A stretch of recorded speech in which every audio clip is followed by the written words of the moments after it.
Ora, não sei. Muito boa tarde. Eu começo por agradecer o amável convite por parte do Centro de Estudos Judiciários na pessoa do Sr. Diretor João da Silva Miguel. Não quero deixar também de cumprimentar pelas excelentes intervenções o Sr. Conselheiro Vítor Gomes, que ainda não tive a oportunidade de conhecer, mas lá iremos certamente, com uma excelente intervenção sobre os julgados de paz, com muito critério, e a juíza desembargadora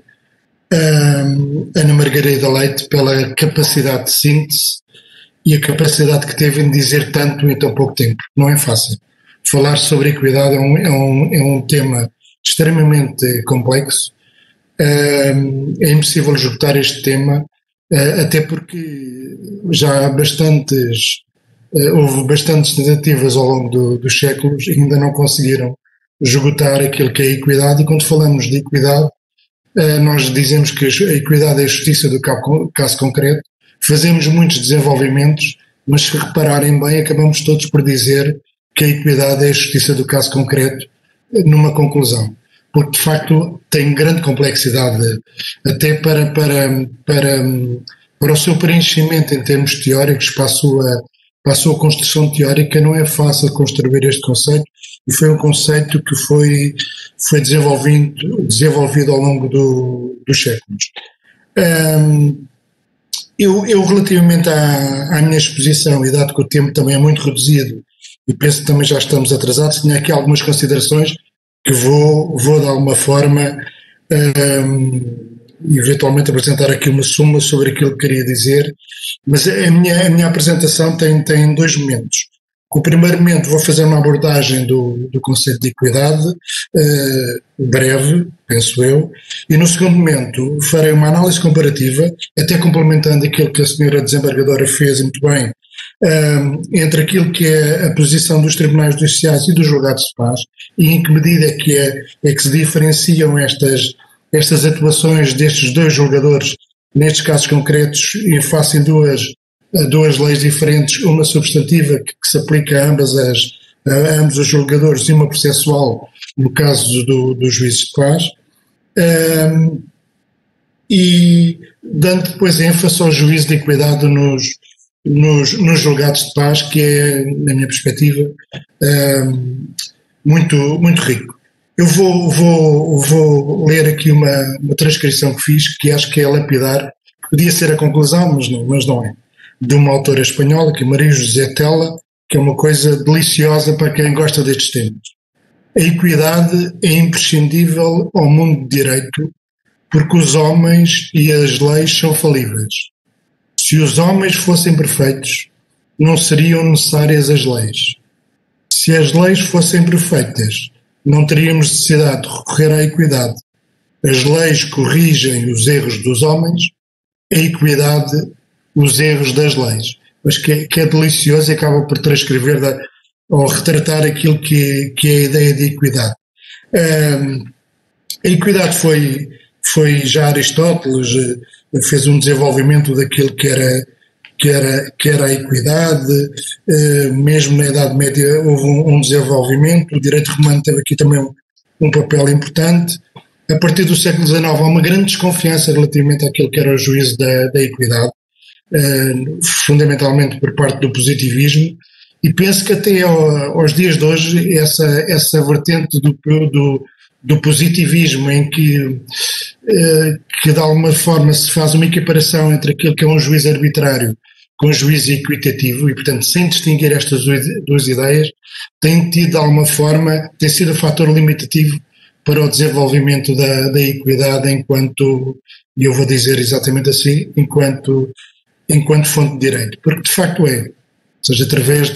podemos criar aqui um conjunto de construções, sabendo que estamos numa sociedade politicamente organizada,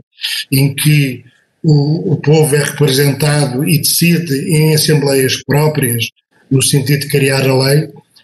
De facto há sempre limitações. Esta lei, o dogma da plenitude do sistema jurídico é de facto um dogma que foi ultrapassado. Aristóteles teve a capacidade de dizer que que havia uma limitação à partida relativamente à generalidade da lei. Tentou-se de alguma forma afastar esta ideia, mas hoje não há dúvida nenhuma que tanto os homens como as leis são falíveis, e o próprio legislador no nosso Código Civil, penso que Vaz Cegas, ou não, professor António Varela, houve a preocupação de espelhar exatamente isso, de espelhar, dada a obrigação do julgador de preferir uma decisão e tendo em conta a segurança jurídica necessária para que isso aconteça, o Código Civil, o próprio nosso Código Civil, e foi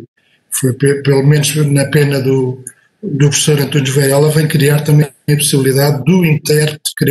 e o julgador, obviamente, criar a própria norma, se eventualmente isso não fosse possível dentro daquilo que é o espírito do sistema. Apesar de haver uma remissão para o espírito do sistema, em última análise o intérprete tem que criar uma norma, e essa norma tem que emitir uma decisão justa. E essa decisão justa é efetuada com base naquilo que é o juízo de equidade. E esse critério, que é o critério de equidade, mesmo fora do espírito do sistema, o critério do justo é aquilo que afasta a arbitrariedade de uma determinada decisão. Porque a equidade, apesar de haver aqui uma discussão filosófica de alguma forma entre aquilo que é a segurança jurídica e o que é a segurança jurídica, o que é a justiça de uma decisão, quando o legislador atribui poderes ao julgador para julgar de acordo com a equidade, ele também está de facto a garantir a segurança jurídica e está a dizer àquele juiz em concreto, em situações extremas, excepcionais, como a senhora juíza desembargadora acabou de dizer, e bem, o juízo equitativo é excepcional, o juiz tem que julgar de acordo com um critério, e esse critério é o critério da justiça do caso concreto, que é a equidade. Esse é o critério, portanto não estamos a falar em arbitrariedade, apesar dessa questão se colocar sempre, e a questão da ideia de razoabilidade, a ideia de justiça, a importância da fundamentação exaustiva e a preocupação que o jogador tem que ter quando julga de acordo com a equidade, são ideias importantes. Mas eu não posso perder, vou tentando avançando aqui um pouco, não caindo tanto aqui em questões eventualmente filosóficas, históricas importantes,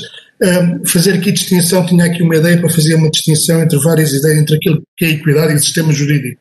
A equidade, apesar de estar vinculada e o Código Civil nisso é claro, vivemos numa sociedade politicamente organizada e, portanto, os juízes estão sujeitos à lei e, portanto, administram a justiça em nome do povo. Obviamente não faz nenhum sentido um julgador, seja um juiz de paz, um juiz do Tribunal Judicial, em qualquer outro tribunal, que não julgue de acordo com a lei, com os critérios e com os critérios legais. No entanto, a ideia de equidade extravasa aquilo que é o sistema jurídico. Apesar de o julgador estar de alguma forma vinculado àquilo que é o sistema jurídico, e o Código Civil nisso é claro, relativamente que o intérprete criará uma norma dentro daquilo que é a unidade do sistema jurídico, a equidade é um conceito muito mais abrangente, porque, em última análise, em situações muito excepcionais,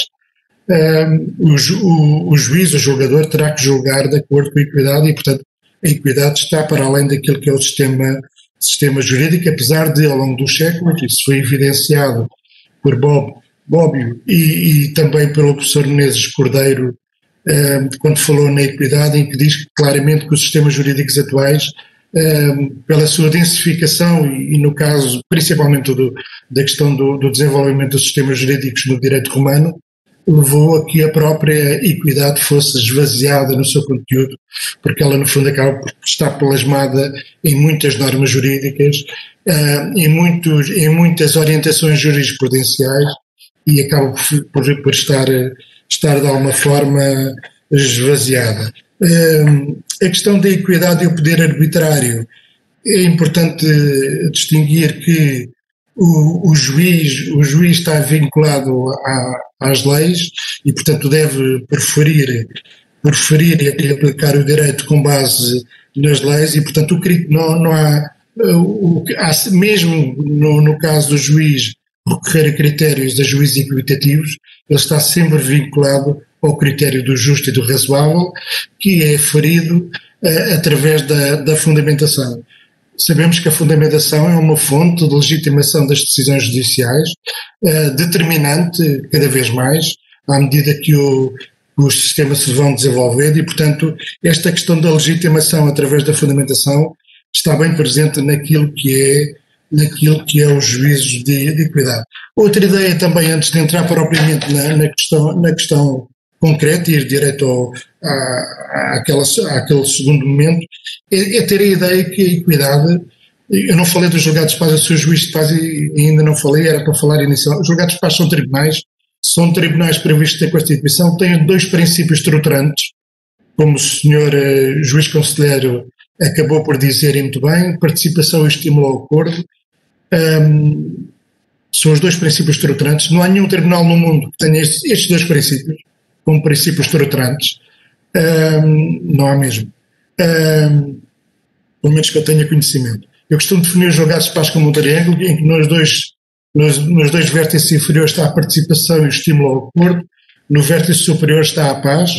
e no centro do triângulo está aquilo que é mais importante no tribunal, que são as pessoas que se dirigem aos tribunais para resolver os seus problemas. A ideia de equidade envolve aquilo, praticamente todos os fins de direito. Está ligada à questão da justiça, está ligada diretamente à questão da segurança jurídica, versus a arbitrariedade, porque no fundo o juízo de equidade é um critério que permite também garantir essa segurança jurídica e está ligado à questão da pacificação e à questão da justiça, pelo facto de ser a justiça do caso concreto. E, portanto, a equidade coloca aqui a questão em discussão, um conjunto de valores aos fins de direito, uma discussão entre a certeza do direito e da segurança jurídica e da justiça e da equidade da decisão. Eu não me vou perder aqui. Funções da equidade. Eu elenquei aqui praticamente 4. Há uma função, digamos assim, que a equidade é fonte de direito e, portanto, parece que todos nos esquecemos ou temos algum constrangimento em dizer que a equidade é fonte de direito. O Código Civil diz que a equidade é fonte de direito, não diz, obviamente, nem sempre,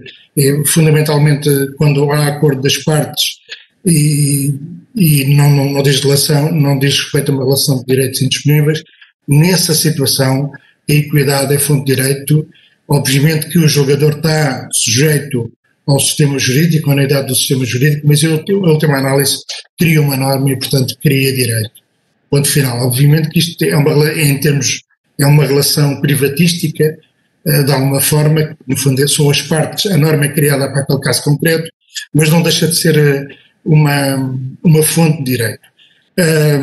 Segunda acessão de equidade é a sua função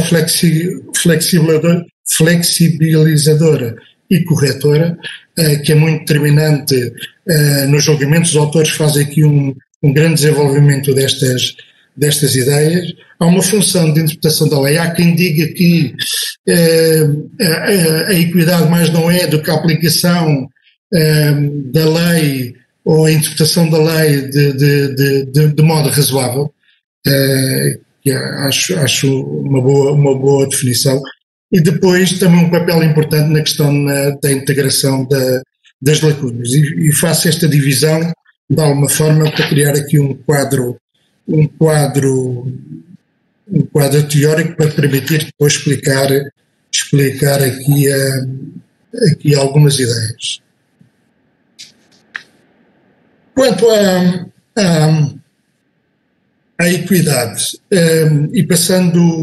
e indo ao concreto, ao artigo 4º do Código Civil e à lei, ao artigo 26, número 2 da Lei dos Julgados de Paz. Quanto aos pressupostos necessários para que o juiz julgue de acordo com os juízes de equidade nos tribunais judiciais, temos o artigo 4º em que se exige de alguma forma aqui pelo menos 3 pressupostos. Ou 3 situações em que criam também, em que se exigem treinar, quando haja disposição legal que a permita. Portanto, esta situação são sempre normas que acabam por permitir para critérios de equidade, para juízes de equidade, mas grande parte das vezes, quer o 496, o 566 número 13 e para aí fora, são aplicados quer pelos tribunais judiciais, quer pelos julgados de paz. Não há aqui grande diferença relativamente àquilo que seja o juízo de equidade feito quer por um julgador, quer por outro. No caso do Código, há aqui uma questão que é importante. Não temos a ideia, mas o artigo 4º do Código Civil não há nenhuma é perfeitamente conjugado com a lei do 26 número 2 da Lei dos Julgados de Paz, que diz que o juiz pode julgar de acordo com a equidade, os pressupostos são mais ou menos os mesmos e acresce um que tem a ver com a questão de o valor da ação não pode ser superior à metade da alçada dos julgados de paz. Mas voltando, fala quando haja acordo das partes e a relação não seja indisponível e quando as partes tenham previamente convencionado o recurso à equidade nos termos aplicáveis à cláusula compromissária. Nos julgados de paz é aplicável o artigo 4º do Código Civil e o artigo 26 número 2 da redação da Lei 54 de 2003, onde se refere que o juiz de paz não está sujeito a critérios de legalidade estrita, podendo, se as partes assim o acordarem, decidir segundo os juízos de equidade quando o valor da ação não exceda a metade do valor da alçada do julgado de paz. Assim, nos julgados de paz podem recorrer a juízes de equidade quando haja disposição legal que o permita, e portanto é uma remissão para aquilo que consta no artigo 4º alinhado ao Código Civil, quando haja acordo das partes e a relação não seja indisponível, artigo 4º, a linha B do Código Civil, e quando as partes tenham previamente convencionado o recurso à equidade, nos termos aplicáveis à cláusula compromissária, e acresce, e a senhora desembargadora focou esta questão, quando o valor da ação não exceda a metade do valor da alçada do julgado de paz, ou seja, 1.250 euros. Há aqui uma questão que é pertinente. Nós, quando falamos de julgados de paz, e quando se fala nos julgados de paz enquanto um conjunto de princípios que vieram de alguma forma um tribunal com princípios simplificadores daquilo que é a atuação judicial, à partida podíamos partir do pressuposto ou da ideia errada de que o âmbito do juízo equitativo é muito mais abrangente nos julgados de paz. Isso não é verdade. Quanto à questão de saber se o juízo de equidade está vinculado à unidade do sistema jurídico, nos tribunais judiciais, quando o tribunal decide com base em juízos de equidade, está sempre vinculado às normas do Código Civil, artigo 8º, número 3, onde se refere nas decisões que preferiu o julgador terá em consideração todos os casos que mereçam tratamento análogo, a fim de obter uma interpretação e aplicação uniforme do direito. E o artigo 10º, número 3, que refere que na falta de caso análogo, a situação é resolvida segundo a norma que o próprio intérprete criaria se houvesse de legislar de acordo